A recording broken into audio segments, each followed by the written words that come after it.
तो सबसे पहले देखिए हम लोगों का आज का जो तीसरा क्लास है इसमें हम लोगों को पढ़ना क्या क्या चीज़ है। इसमें हम लोगों को पढ़ना है बल तथा गति के लिए। तो सबसे पहले देखिए बल के बारे में हम लोग सब कुछ जान जाते हैं कि बल क्या है, बल किसी वस्तु पर लगने पर उसमें क्या परिवर्तन होता है, बल कितने प्रकार के होते हैं, संतुलित बल और संतुलित बल क्या है, स्पर्श बल में से अभिलंब बल, तनाव बल, ये सभी घर्षण बल ये क्या है, दूरी पर क्रिया बल क्या होती है। तो इतना हम लोग बल के बारे में पढ़ लेंगे। और गति के नियम पहले हम लोग पिछले क्लास में पढ़े थे, गति क्या है, वेग क्या है, चाल क्या है, जो कि हम लोग पिछले क्लास में पढ़ चुके हैं। मोशन गति, यानी कि गति में तभी कहा जाता है कि जब किसी वस्तु की स्थिति अवस्था में परिवर्तन हो, वह गति में कहा जाता है। समय के साथ किसी वस्तु की स्थिति, आकृति एवं स्थान में परिवर्तन हो, गति में कहा जाता है। वो सब हम लोग पढ़ चुके थे। यदि आप दूसरा क्लास नहीं देखे हैं तो इस वीडियो के नीचे एक लिंक मिलेगा, उसमें आप देख लीजिए, डिस्क्रिप्शन में आपको वो मिल जाएगा। तो अब हम लोग बात करते हैं, बल से शुरू करते हैं कि बल क्या होती है। तो देखिए क्या कहता है, बल एक इस प्रकार का खिंचाव या धक्का है जो किसी वस्तु पर लगने से उसकी अवस्था और स्थिति में परिवर्तन कर देता है। क्या हुआ, ध्यान से सुनिए, एकदम याद कर लेना इसको। कहता है कि बल एक ऐसा खिंचाव या धक्का है, या फिर बल एक ऐसा कारक है, दोनों भी कह सकते हैं आप। लेकिन देखिए खिंचाव या धक्का, इससे ज़्यादा कुछ नहीं होता। बल में क्या करते हैं हम लोग, मान लीजिए हम लोग हाथों से किसी को धकेलते हैं तो उसमें क्या हुआ, धक्का लगाना। और बल हम लोग किसी को खींचते हैं, तो बस दो ही चीज़ हम लोग साधारण भाषा में जान सकते हैं। परंतु बल बहुत तरह से लगाया जाता है। कभी हम अपने शरीर में ताकत लगाते हैं, कभी हम लोग शरीर में ताकत लगा के छलांग लगाते हैं, कभी ऊपर से नीचे कूदते हैं, कभी तैरते हैं, सभी जगह बल का प्रयोग होता है। तो हम लोग यह कह सकते हैं कि बल एक ऐसा कारक है जो किसी वस्तु पर लगने से उसकी स्थिति और अवस्था में परिवर्तन कर दे। स्थिति का मतलब देखिए क्या होता है, स्थिति का मतलब हुआ कि अभी हम लोग जिस जगह पर हैं उस जगह से स्थान परिवर्तन, ये स्थिति परिवर्तन कहेगा। और अवस्था, आप कभी कभी एक बैलून ले लें, उसमें हवा भर दें और उसे दबाइएगा तो क्या हो जाएगा, वो चपटा हो जाएगा। फिर छोड़ दीजिए तो उसके अंदर में जो वायु का दाब है यानी बल है, वो फिर उसको उसी आकृति में ला देगा जिस आकृति में था। तो कहने का मतलब कि हम बल से, अपने शक्ति से किसी की अवस्था और आकृति और स्थान भी कर सकते हैं कि अवस्था, स्थिति और आकृति में हम लोग परिवर्तन कर सकते हैं। यह क्रिया हम लोगों का क्या कहलाती है, बल। तो अंत में एक बार और डिफाइन कर लें इसे कि बल एक ऐसी कारक है जो किसी वस्तु पर लगने से उसकी स्थिति, अवस्था और आकृति में परिवर्तन कर देता है। या बल एक ऐसा खिंचाव या धक्का है जो किसी वस्तु पर लगने से उसकी स्थिति, अवस्था और आकृति में परिवर्तन कर देता है। उम्मीद है कि आप लोग सीख चुके होंगे। आगे बढ़ते हैं हम लोग। देखिए यहाँ पर दूसरा लिखा हुआ, बल लगने से वस्तु पर प्रभाव। तो देखिए वस्तु पर सबसे पहला प्रभाव क्या पड़ेगा, तो आप एक एक करके इसका, मान लीजिए हम लोगों को प्रश्न आ जाता है कि बल लगने से किसी वस्तु पर 5 परिवर्तन को बताइए। तो 5 परिवर्तन हम लोग कैसे बताएंगे।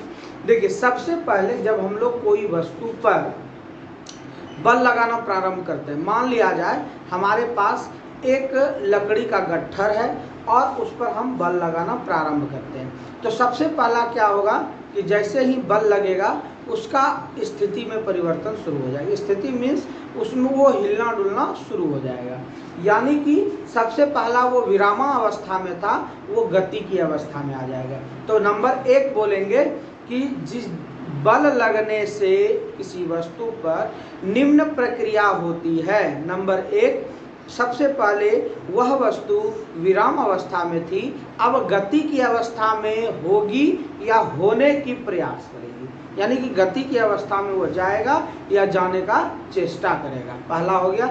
दूसरा, स्थान परिवर्तन होगा, यानी वस्तु में स्थान परिवर्तन होगा।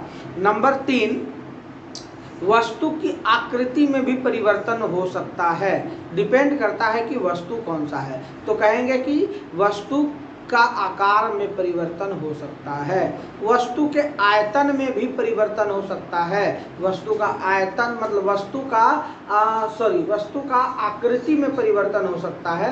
आकृति मान लिया जाए कोई रबर का कोई गेंद है, हम उस पर बल लगा रहे हैं, हो सकता है कि वो फुटबॉल या वॉलीबॉल या रबर का बॉल वो दबना शुरू हो जाए, तो क्या होगा, उसका आकृति में भी परिवर्तन होगा।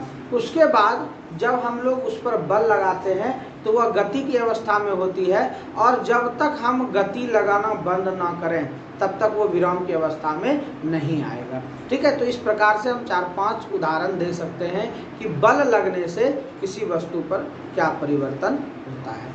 चलिए अब हम लोग आगे बढ़ते हैं कि देखिए एक लिखा हुआ है संतुलित बल और असंतुलित बल। तो समझिएगा संतुलित बल और असंतुलित बल क्या होता है।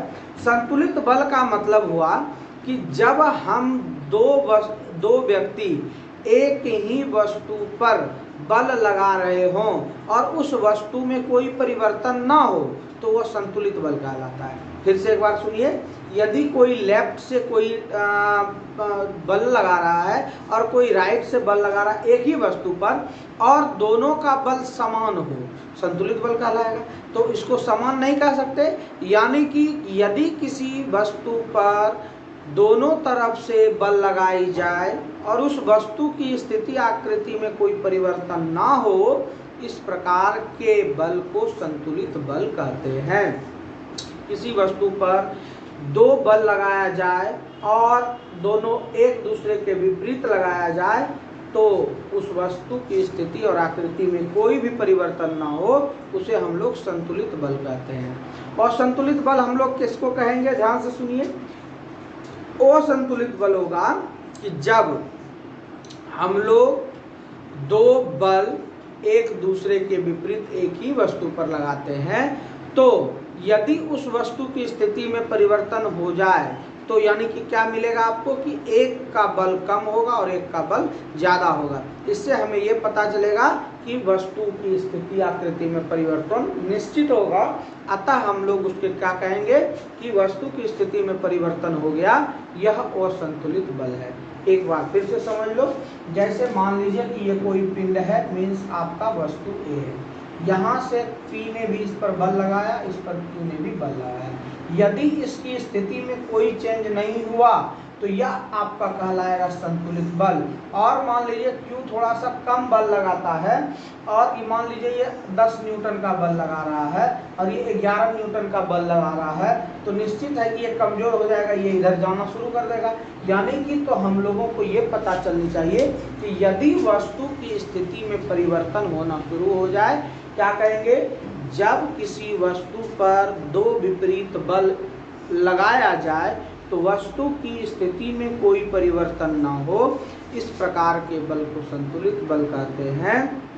और जब एक ही वस्तु पर विपरीत बल लगाया जाए और उस वस्तु की स्थिति में परिवर्तन हो जाए, चाहे हो सकता है 11 न्यूटन ये भी लगा दे, 9 न्यूटन लगाए तो उधर ही चल जाए, यानी वस्तु की स्थिति में परिवर्तन हो जाए, उसे हम लोग क्या कहेंगे, असंतुलित बल।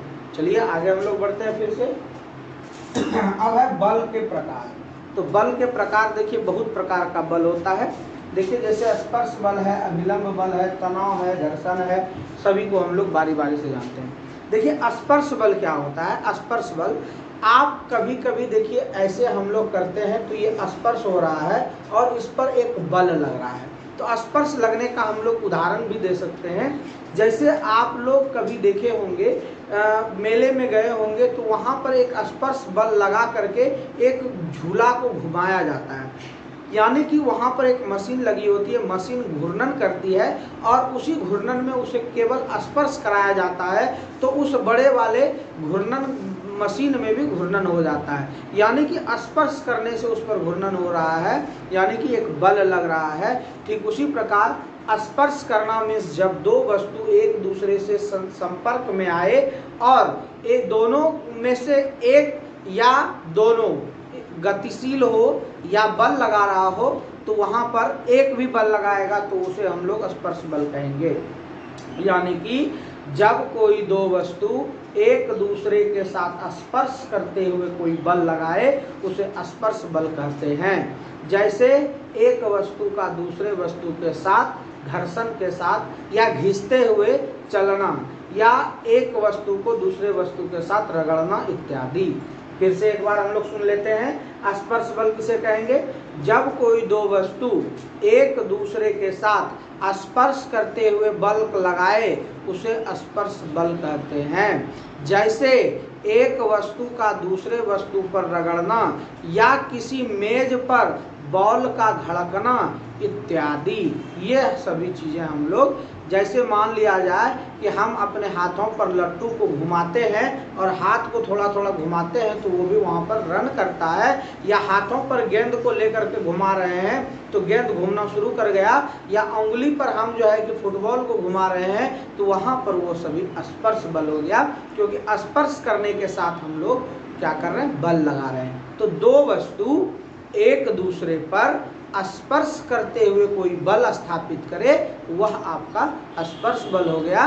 उदाहरण भी आप लोग समझ गए। चलिए अब हम लोग आगे आते हैं। स्पर्श बल के बाद अभिलंब बल। अभिलंब बल का मतलब होता है जब किसी एक वस्तु पर सीधा कोई दूसरा वस्तु का बल आरोपित हो, वह कहलाता है स्पर्श बल। देख सकते हैं आप, इस प्रकार का स्पर्श बल होगा, अभिलंब बल होगा। स्पर्श बल होगा इस प्रकार से, देखिए स्पर्श करते हुए जा रही है, अब स्पर्श करते हुए निकलती है घर्षण। अब घर्षण होती है डिपेंडेंट ऑन थिंग्स, हमारे पास जो वस्तु होती है उस पर वो डिपेंड करता है कि वो कितना मतलब कि घर्षण लगा सकता है, कितना घर्षण बल होगा इत्यादि। तो देखिए हम लोग जब अभिलंब बल होगा तो वो क्या होगा? एक दूसरे पर डायरेक्ट फोर्स करेगा, वह अभिलंब बल होगा। जैसे किसी मेज पर गेंद को पटकना तो वह होगा अभिलंब बल, सीधा एकदम लंबवत जाएगी और वह जो है कि वहां जाकर के टकराएगी, उसे हम लोग कहते हैं अभिलंब बल। क्या कहेंगे? जब किसी एक वस्तु पर दूसरी वस्तु लंबवत बल आरोपित करे उसे हम लोग कहते हैं अभिलंब बल। जैसे हम लोग पृथ्वी पर ऊपर उछले और फिर जो है कि कूद गए, ऊपर उछले कूद गए, ये आपका अभिलंब बल स्थापित होगा। चलिए हम लोग आगे बढ़ते हैं। यहाँ पर देखिए अगला है आपका तनाव। तनाव का मतलब क्या होता है? जैसे मान लीजिए कोई रबड़ की इतनी बड़ी वस्तु है, उसको हम लोग खींचते हैं तो खींचने में जो बल लगेगा वह तनाव बल कहलाएगा। क्या कहलाएगा? तनाव बल। या फिर हम लोग एक रस्सी को, कोई एक आदमी खींच रहे हैं और दूसरा खींच रहे हैं, और दोनों यदि समान बल स्थापित करेंगे तो वो ना तो वो डोरी कहीं जाएगी और ना ही हम दोनों में कोई अंतर होगा। तो वही बल जो उसमें स्थापित हो रही है वह तनाव बल कहलाता है। एक दूसरे को खींचना तनाव बल हो गया। आगे बढ़िए, तनाव बल की परिभाषा भी दे देते हैं।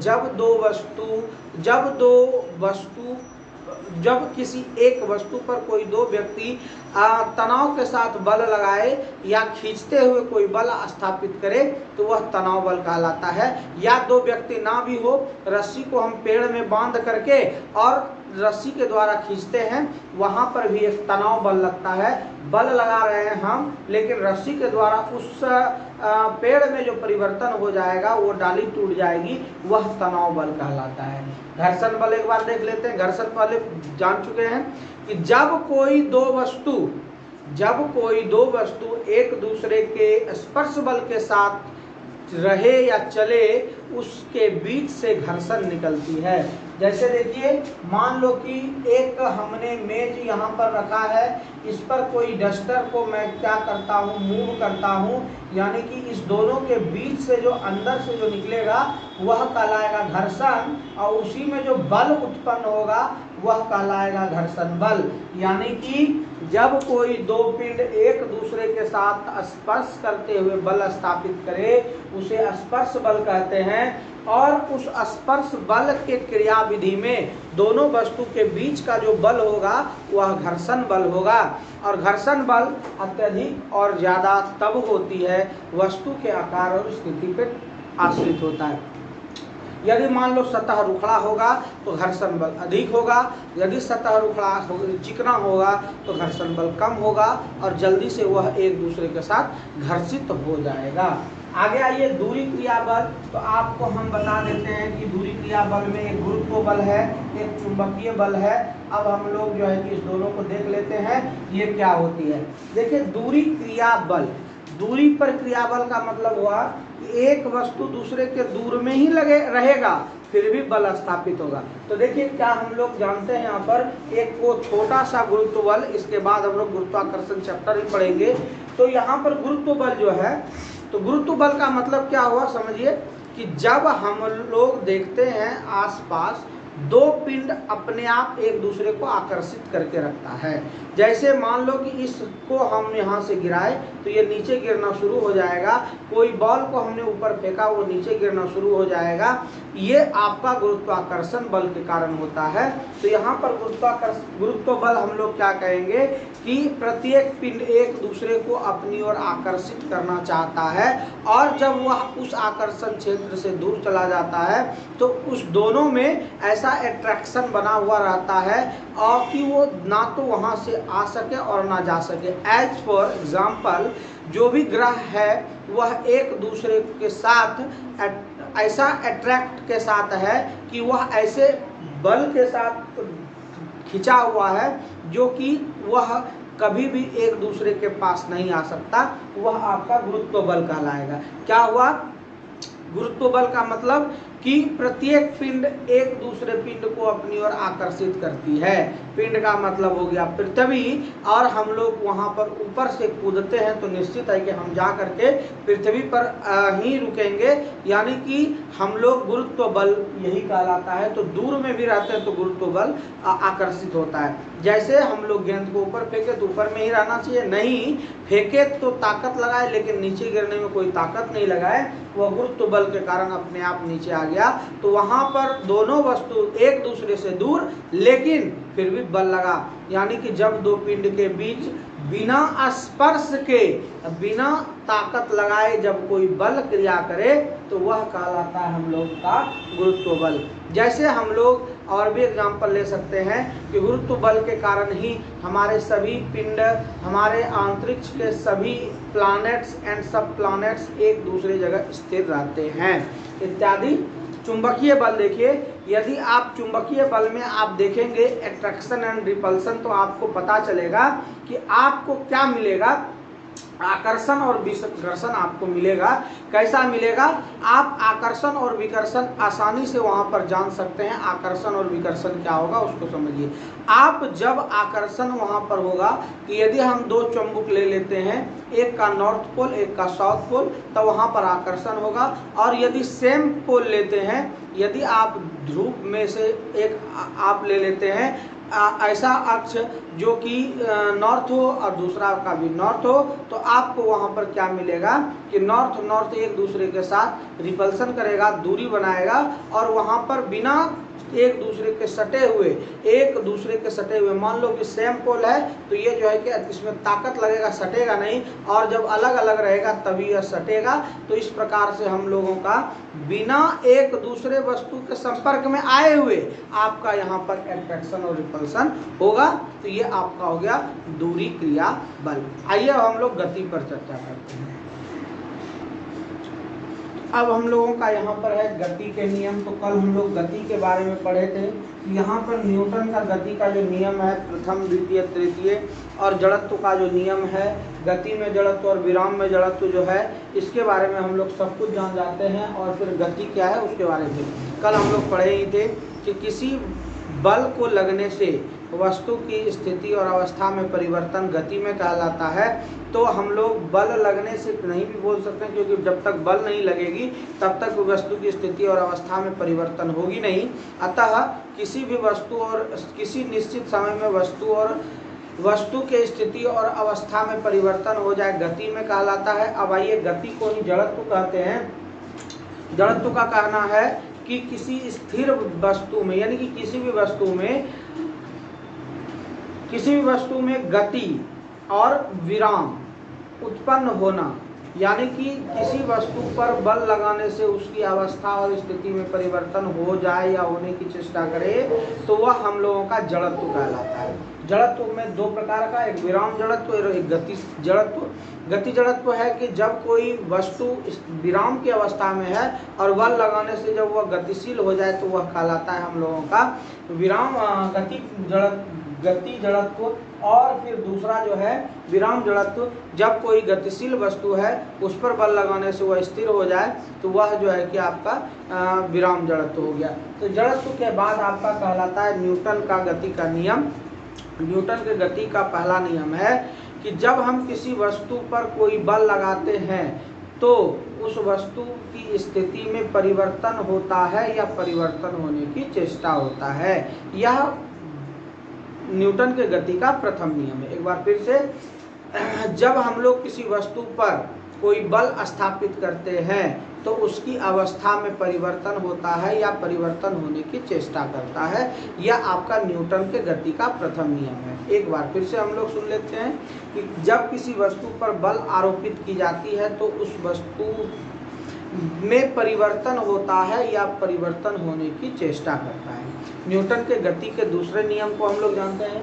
दूसरा नियम का कहना है कि किसी वस्तु पे संवेग परिवर्तन की दर किसी वस्तु में संवेग परिवर्तन की दर उसके बल के समानुपाती होता है। ये आपका न्यूटन के गति का दूसरा नियम है।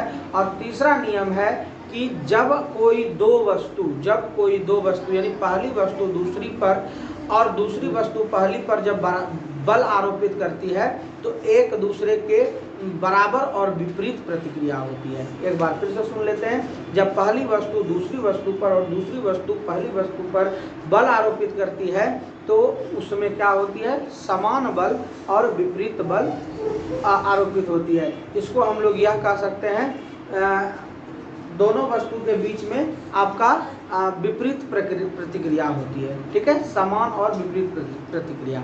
तो एक बार फिर से तीनों को सुन लेते हैं कि जब किसी वस्तु पर कोई बल आरोपित की जाती है तो उसकी अवस्था में परिवर्तन होता है या परिवर्तन होने की चेष्टा करता है। यह पहला नियम। दूसरा, किसी वस्तु पर संवेग परिवर्तन की दर उस वस्तु पर लगे बल के समानुपाती होता है। तीसरा, पहली वस्तु द्वारा दूसरे पर और दूसरी वस्तु द्वारा पहले पर लगाया गया बल बराबर और विपरीत होता है। यह न्यूटन का प्रथम, द्वितीय और तृतीय नियम था। अब हम लोग कुछ चीज़ों को जान लेते हैं कि जड़त्व के कुछ उदाहरण हमारे दैनिक जीवन में, जैसे कि मान लिया जाए हम लोग गाड़ी पर बैठे हुए हैं तो विराम में है, या फिर हम लोग खड़े हैं तो विराम में है, या घोड़े पर बैठे हैं तो विराम में है। और उस विराम के साथ जब हम लोग चलना शुरू करते हैं तो हम लोग एकाएक पीछे की ओर झुकते हैं। इसके 2-3 उदाहरण को हम लोग ले लेते हैं। यहाँ पर देखिए लिखा हुआ भी है जड़त्व दैनिक जीवन में। जैसे मान लीजिए बस रेलगाड़ी पर मैं चलना प्रारंभ करता हूँ तो क्या होता है कि जैसे ही ट्रेन खुलती है तो हम पीछे की ओर झुक जाते हैं। क्यों? प्रश्न नंबर 1, बस या रेलगाड़ी में बैठे हुए व्यक्ति या पैसेंजर या यात्री, यानी कि बस एवं रेलगाड़ी में बैठे यात्री जैसे ही रेल चलना प्रारंभ करती है पीछे की ओर झुक जाता है। क्यों? तो कहेंगे कि जब हम लोग बस और ट्रेन में बैठे रहते हैं तो हमारा पूरा शरीर स्थिर रहता है, और जैसे ही ट्रेन चलना शुरू होती है तो हमारा शरीर का नीचे वाला भाग गतिशील हो जाता है और ऊपर वाला भाग विराम की अवस्था में रहता है। यही कारण है कि हमारा शरीर पीछे की ओर झुक जाता है। अब फिर इसी का दूसरा यदि हम लोग लेते हैं विराम जड़त्व में या फिर न्यूटन के गति के द्वितीय नियम में, तो क्या मिलेगा कि कहेगा कि बस और रेलगाड़ी में, चलती हुई बस और रेलगाड़ी में जब अचानक ब्रेक लगाया जाता है, रोका जाता है तो सवार आगे की ओर झुक जाता है। क्यों? तो उस परिस्थिति में देखिए क्या उदाहरण होगा, ध्यान से समझिएगा। क्या होता है कि जब बस और रेलगाड़ी चलती है तो यात्री का पूरा शरीर जो है वह गतिशील अवस्था में होता है, और जब ब्रेक लगाई जाती है तो क्या होता है, हमारा नीचे वाला भाग स्थिर हो जाता है और ऊपर वाला भाग अभी भी गतिशील अवस्था में ही होती है। यही कारण है कि हम आगे की ओर झुक जाते हैं। ठीक है, आइए और भी उदाहरण है। कहता है कि कंबल पर जब हम छड़ी से प्रहार करते हैं तो उससे धूल क्यों बाहर आता है? तो प्रश्न आएगा, उत्तर होगा कि जब हम लोग किसी कंबल पर किसी छड़ी या लाठी से प्रहार करते हैं तो कंबल में स्थित धूल विराम की अवस्था में होता है और कंबल में गति की अवस्था आ जाती है। अतः कंबल जो दूर हो गया, धूल उसी जगह रह गया, तो कंबल से धूल बाहर हो जाता है। उसके बाद फिर है पेड़ से फल गिरना। देखिए, पेड़ से फल गिरना, इसका भी उदाहरण देख लेते हैं। ये सभी आपका न्यूटन के गति के प्रथम नियम के तहत है। जैसे हम पेड़ पर चढ़ करके पेड़ से किसी डाली को हिलाते हैं और फल गिरता है, तो उसका सबसे बड़ा कारण क्या है उसको समझिए। जैसे ही हम डाली को हिलाते हैं तेजी से, तो आपका जो फल है वह स्थिर रहता है और डाली हिलना शुरू हो जाती है। तो डाली हिलना शुरू हो गया मीन्स डाली गति की अवस्था में और फल विराम की अवस्था में रहता है, इसीलिए वह वहाँ से टूट जाता है बल लगने के कारण और वह नीचे गिर जाता है। तो ये क्या हो गया आपका कि आम जो फल था वह आपका स्थिर अवस्था में, विराम अवस्था में था, और जो हम लोगों का डाली है वह गति की अवस्था में। तो यह भी न्यूटन के गति के प्रथम नियम को फॉलो करता है। जैसे कांच की खिड़की से गोली लग करके बाहर चले जाता है। देखिए, कांच में जब गोली लगती है तो क्या होता है, गोली बहुत दूर चली जाती है और कांच उसी जगह छोटा सा फट जाता है, क्योंकि जब गोली चलती है तो गोली की जो निकलती है आपकी बुलेट्स, वो जो है कि उसे छेद करते हुए चली जाती है, क्योंकि गति की अवस्था में होती है और शीशा स्थिर अवस्था में रहने के कारण केवल उतना जगह पर ही छेद होकर के वो चली जाती है। इस प्रकार से हमारे पास अनेक उदाहरण हैं यह गति के नियम के। उसके बाद फिर आप यहाँ पर अंतिम में आइए, गति में जड़त्व और विराम में जड़त्व हम लोग हो गया। अंतिम में है संवेग संरक्षण। संवेग संरक्षण का सिद्धांत कहता है कि ना ही हम बल का निर्माण कर सकते हैं और ना ही इसका नाश कर सकते हैं, बस केवल हम इसका संरक्षण कर सकते हैं। यही हम लोगों का संवेग संरक्षण का सिद्धांत है।